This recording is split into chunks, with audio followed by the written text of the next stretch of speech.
Hello, Hello, I'm Wayne Anthony and I'm Jude Savage. and welcome to our channel, Quest. The Search for Truth. And in tonight's episode, we're going to be discussing with you: Signs and symbols. are they messages from the universe? Is something out there trying to contact us? Or are they just figments of our imagination?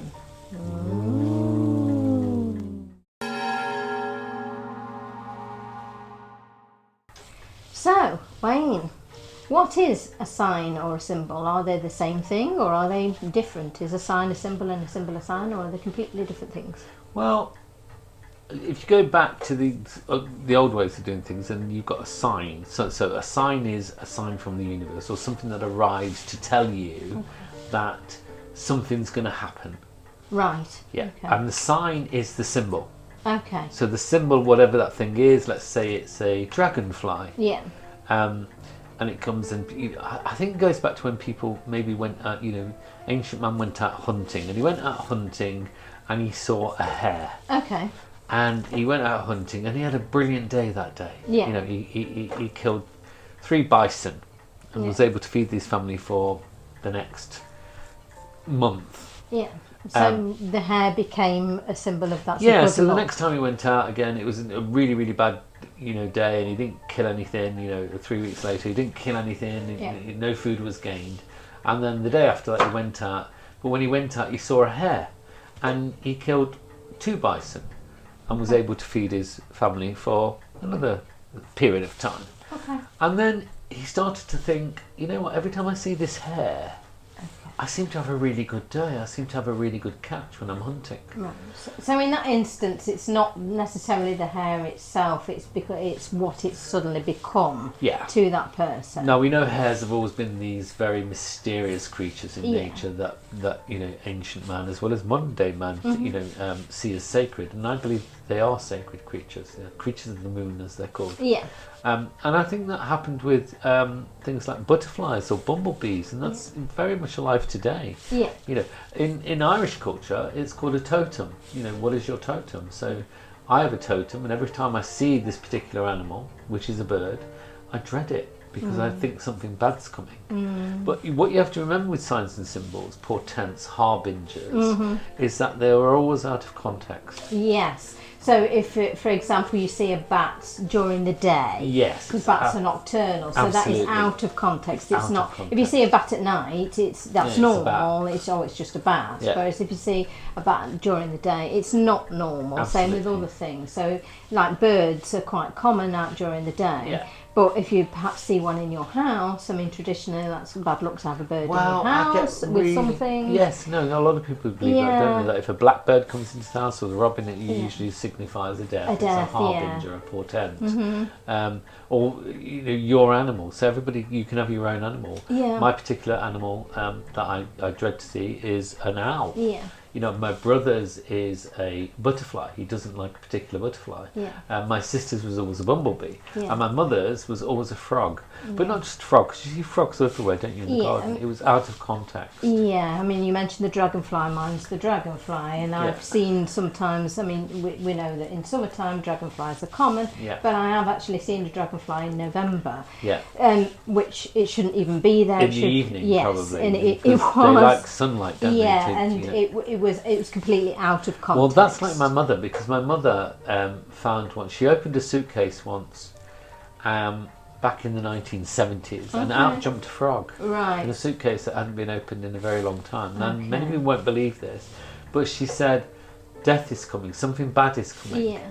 And not that day, because things didn't happen instantly then that they do now, but the next day or following day, news arrived that an uncle, her brother, had passed away. Okay. So it was out of context. It was in the suitcase in the daytime. So it's all about, I mean, people, they say, don't they? They're like, oh, there was loads of feathers, and I came across loads of feathers, and I know my guardian angel's with me. And what actually happened is that a poor pigeon on the A44 got a splat. Just been killed. Yeah, and it's like loads of feathers. That's not out of context. No, it's if you see a feather and it's a beautiful day and there's nothing happening And it floats and it down. suddenly floats. I've heard Yeah. that happening. It suddenly floats from nowhere In a calm and sky. somebody Yeah. catches it in the hand, for But example. what I get sick of hearing all the time, Jude, is people going, "Oh yeah, I found loads of feathers, so no, my guardian angel's with me." Yeah.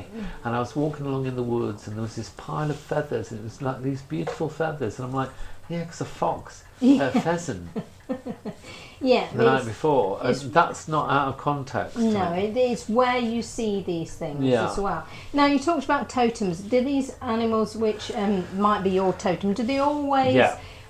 Are they always harbingers of bad luck? No, not at all. Because totems can be a good thing. They come to forewarn us of things usually, but totems can be a butterfly, as we've said, a frog, Yeah. or A dragonfly. an owl, a fox, Yeah. a raven for some people, Yeah. a crow, a jackdaw. A magpie. People are very superstitious about Oh, magpies, yeah, definitely. but it's out of context. If you see a magpie in the day and it's in your garden, yeah, that's where it's supposed Probably to be. just a magpie in your garden. Yeah.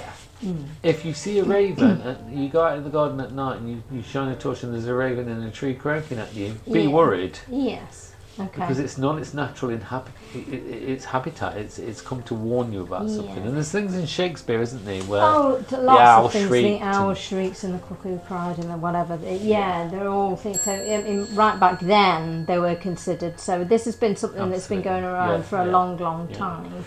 And is it also true that you don't? Because I know that a lot of people out there, you read about this, they go, "Oh, my spirit animal or my totem is the fox," or something like that, because they've decided that, "Oh, fox is lovely, I'm going to have that."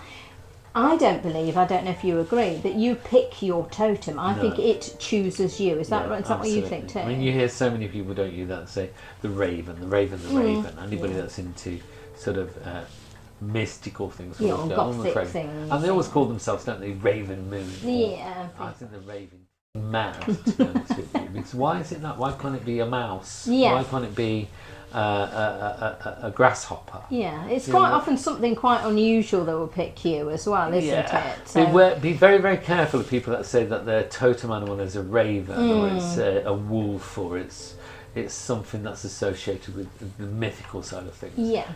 Be very kind towards those people and understanding for those people that say it's a frog or it's a butterfly, because they're the more simple creatures. But again, always think of context to where you actually see the animal. Yeah, and can you work, kind of, people talk about working sort Well, of with your totem, so some people looking can, out can't for they? it and I don't know, like seeing if it can help you in some way, learning. I think it's really important to learn about that animal, for sure. Yeah. I mean, so a lot of people will go, well, I really feel, I keep seeing, like in my case, a dragonfly, so it's the dragonfly. So I went away and I learned a lot about the dragonfly. Yeah, it's transformation. And it's very much transformation, and I learned lots of facts. You about still hate them? I still don't like them. No, I really. Anybody that knows me, I will run away from them because I just don't like them. Run. But I have more respect Heels for them and now. dust. Heels and dust. Definitely. There's Jude. What's that? I can see You've heels. seen and- a dragonfly. that's kind of But I cloud of learnt dust. a lot more about them, and I have a lot more respect for them now. Like they spend a lot of time underwater, and sometimes they can spend up to 2 years underwater. Transformation. And it's about when the time is right Yeah. and things like that. So, And they seek to find. Yes. They seek to find water. They will fly hither and thither, Yeah. seeking to find water. yeah, and they till won't they actually are ready to transform bring into it. a dragonfly until the time is right, and Yeah, it's very absolutely. a long process Yeah. for some of them as well. So yeah, I mean, go and find, if you feel that you have a totem, start by finding it. out Yeah. about that animal. Meditate on it. Absolutely. You can meditate on it, yeah, yeah. definitely. My totem is an owl, and Is I it- dread to see it. Is it any owl or is it a specific owl? No, it's not a specific owl. I've known tawny owls Okay. because we're here in the UK. I've known tawny owls, and I've also known barn owls. The day my mother passed away, one jumped onto the bonnet of my car. I stopped to take a phone call, and one jumped onto the bonnet of the car. It was blazing hot sun. And I was like, Shouldn't be out "That's-" during the day. Yeah. And I thought, okay. The night my brother died, it hooted down the chimney, and it was early evening. Is it out of context? Yeah, because it never happened. I'd lived in that house 20 years. It never happened before. Okay. 2 hours later, I received the phone call. My brother had passed away. I remember talking to a friend of mine. It was a very, very good friend of mine. It was a hot, hot summer's day.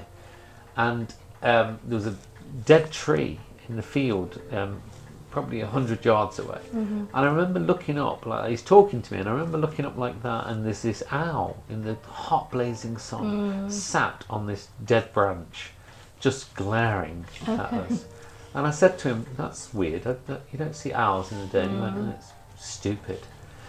And lovely, lovely guy, really, really good friend. Little did I know, and I should have known, that a week later he took his own life. Gosh. Yeah. Totally out of context. And I was, to this day, I'm like, you should have known. Yeah. And there was no sign whatsoever that he was in that kind of frame of mind whatsoever. Okay. You know, and we laughed about it. But for me, and I can give you other examples. I'm not going to bore you with the details. But for me, I dread to see the owl. Don't mind hearing the owl. You know, I live somewhere now which is, there are barn owls, and I hear them at night, and screech owls, and I hear them all the time. It doesn't bother me. But that's in context. They're in isn't context. It? Yeah. It's night time here. There's lots of mice and things around. Yeah. So Jude, we were talking, and we were talking about numbers, weren't we? We have been recently. Because you've been experiencing this a lot recently, haven't you? I keep seeing the numbers 11:11, so it's 11 minutes past 11 and things like that. And some people see 22:22, 16:16. The numbers 10, that kind 10. of stick out to you as well, where you sort of go. I mean, we look at the clock several times a day, but if we notice a number, but it's not just once; it keeps happening a lot. You wake up in the early hours of the morning, and and it's a specific number, and it's not just on the clock. You can see it maybe on, I don't know, a number plate on the car in front of you when you're driving, or somebody mentions it. Your phone. Yeah, exactly. So let's talk about numbers as well, because they're a sign and a symbol, a symbol from the universe. Or well, from something's whoever, trying to contact something you. is trying to contact So there's different theories on this, and I'll get shouted down for this. Well, everybody has their own opinion, don't they? Yeah, So. but you know what? Who cares? Yeah.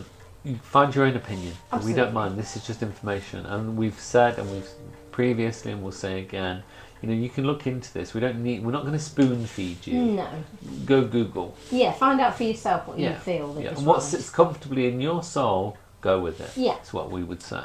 Absolutely. So you've been experiencing that. What did you think it meant?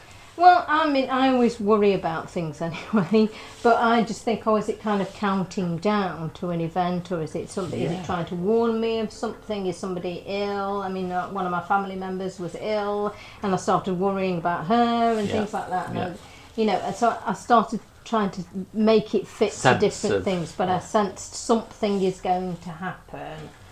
I don't know what. So there's lots of different beliefs on this, and a lot of people go towards the angel theory, and a lot of people will say that angels and God in themselves cannot contact you directly. Yeah. And if you look at biblical reports and where angels appear, mankind or men, they fall down on their knees because they're in awe of the power that's before them. Yes. So numbers is a universal language, and that's what they use to communicate with us.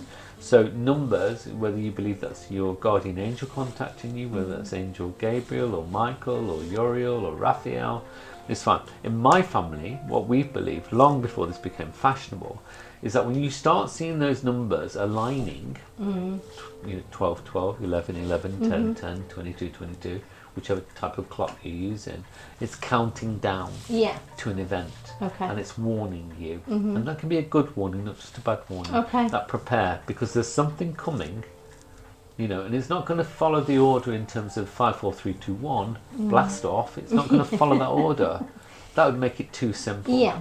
And we don't know why, but it's telling you that time is aligning. Yes. Things are aligning, so there's an event coming which you need to prepare for. It's usually good, I might say. Okay, so it's not always a bad thing, No. but you still need to prepare for a good event, because good events can still have a big change in your life. What are you currently doing? Yeah. And what do you think is going to happen from that? What do you want to happen from that? Because something's coming, something's going to happen. Yeah. You need to be prepared for what's coming. Yeah. Yeah.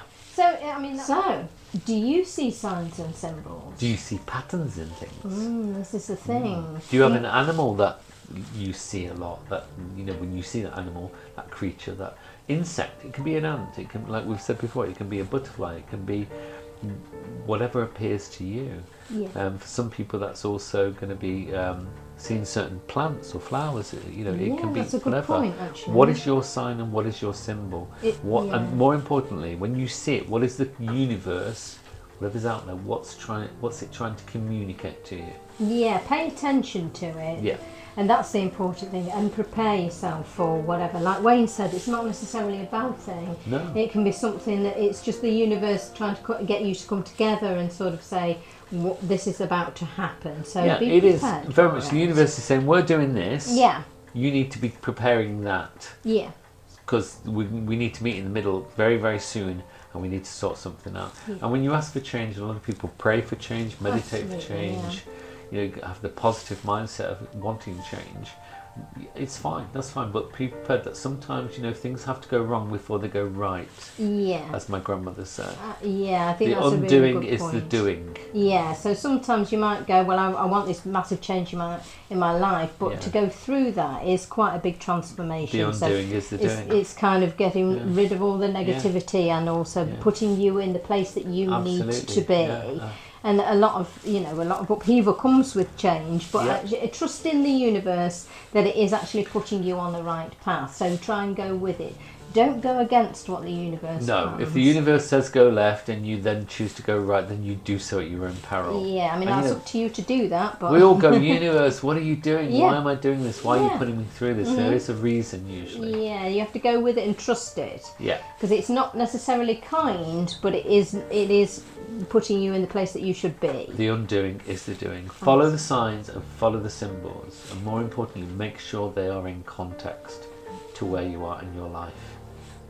So, let us know what you think. You can email us on quest.thesearchfortruth@gmail.com, or let us know in the comments below. Argue with us. Tell us what you think. Yeah. What sits comfortably in your soul. And hopefully we'll see you again soon for our next episode. Bye for now.